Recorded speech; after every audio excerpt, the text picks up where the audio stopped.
BNP প্রতিহিংসার রাজনীতিতে বিশ্বাসী নয় বলে মন্তব্য করেছেন দলটির স্থায়ী কমিটির সদস্য ডক্টর আব্দুল মঈন খান। দুপুরে ত্রয়োদশ জাতীয় সংসদ নির্বাচনে নরসিংদী ৬ আসনে নির্বাচিত সংসদ সদস্য ও নেতৃবৃন্দকে সঙ্গে নিয়ে শহীদ রাষ্ট্রপতি জিয়াউর রহমান ও সাবেক প্রধানমন্ত্রী বেগম খালেদা জিয়ার সমাধিস্থল জিয়ারত, ফাতেহা পাঠ ও পুষ্পস্তবক অর্পণ শেষে মন্তব্য করেন তিনি।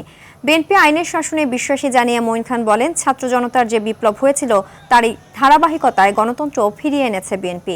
এই গণতন্ত্র ও দেশের স্বাধীনতা বিএনপি রক্ষা করবে বলেও জানান ডক্টর আব্দুল মঈন খান।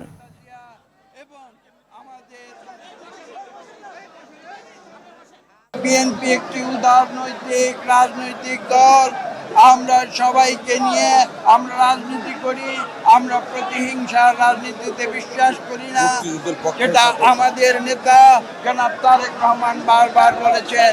তিনি আরো বলেছেন যে আমরা আইনের শাসনে বিশ্বাসী।